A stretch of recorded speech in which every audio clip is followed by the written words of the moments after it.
you grew up in a sheltered home or you grew up religious with overprotective parents, this movie is for you. Hi, my name is FilmBro98, and last night I got the privilege of watching Dogtooth in 4K at the Los Feliz Theater in Los Angeles with my friend Dimitri. A movie not only about control, but the dangers that comes with it, especially when it was talking about intimacy as well as the fear of information and exposure to art. Trigger warning for those who do not enjoy seeing animals killed on screen. I definitely didn't enjoy the death of the animal in this movie, but I think it serves as a shock factor that does play a role in the movie.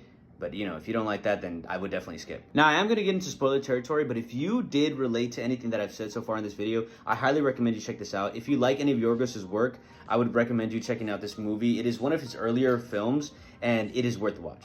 Now, what I found most interesting about this movie, especially on this watch, was the control over intimacy and the dangers that come with it. I grew up in a very sheltered home, so much so that whenever we would be watching a movie, even if it was rated PG, and the kiss went on for any longer, my parents would fast forward on the remote because they'd say it's too much. This only left me with more questions as to why intimacy or even kissing or any sort of intimacy was a no-no. So seeing the dynamic of how the family, especially the father, sets up the son to have sex with one of his employees from where he works at, just so that way his son can get out his sexual needs. I found that so interesting, found that disturbing, right? Because it's his son and he's setting up like almost like he is pimping this girl that works at his job to come and have sex with his son. And also something that stood out to me like a sore thumb this time around was that the girls, the daughters, they're not bringing home a man to have sex with them or get out their sexual needs.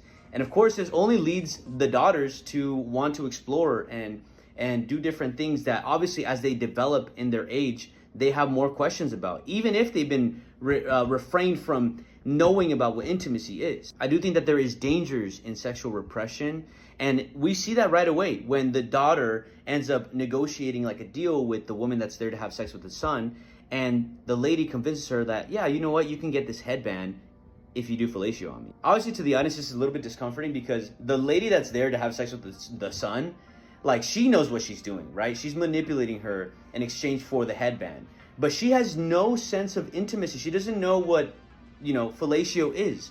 She just thinks, I'm gonna lick this part of her body and I'm gonna get a headband, which is insane to me.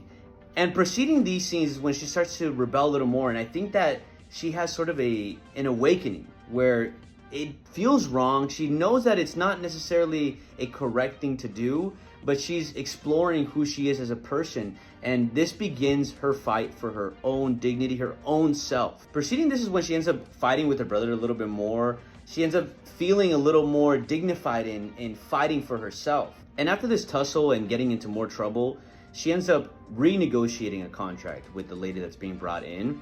And in exchange for fellatio, she gives her VHS movies, right? Jaws and Rocky Balboa. Following watching these movies, she ends up relating to the characters, and I love the scene where she's like pretend punching and like she's pretending like she's Rocky, and I find that scene to be so, it's hilarious. This to me, it brought a smile on my face because I remember watching like my first rated R movie and stepping out of the comfort zone or listening to Drake for the first time because I wasn't allowed to listen to secular music, and really just immersing yourself in these worlds and thinking like of the endless possibilities of what life could be. This follows up to a scene that has now become my favorite after last night's rewatch, where the kids are putting on a performance for their parents' anniversary, and the son is playing the guitar, the daughters are dancing, but as soon as the daughter who hasn't been rebelling as much sits down because she's tired, the daughter that has been ends up putting on a choreography that feels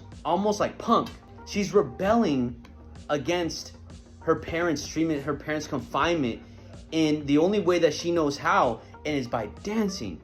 And it feels like she's lashing out, and she's dancing so hard and so charismatically that her parents tell her to chill the fuck out, sit down. And it does feel like they're mad at her, but they can't really figure out what to be mad about.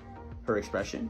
And I feel like that's a beautiful ending to the movie because she finds a way to express herself, her anger, her angst, through art and her choreography, right? I relate heavy to this movie because of the way that they show these kids and how they're repressed and how they end up lashing out. And I relate to it because I would end up having to change the art of my music that I was listening to because I could only listen to certain music or only watch certain movies. And then when I started venturing out and listening to different music, watching different movies, I became to understand who I was as a human, as a person, as an individual, aside from my parents' roles. If you have not seen this movie, I highly recommend it. Dogtooth, Yorgos Lanthimos, one of my favorite movies of all time. I cannot wait for the 4K restoration to release on physical. I hope it does, but if you have not seen this movie, I recommend you check it out.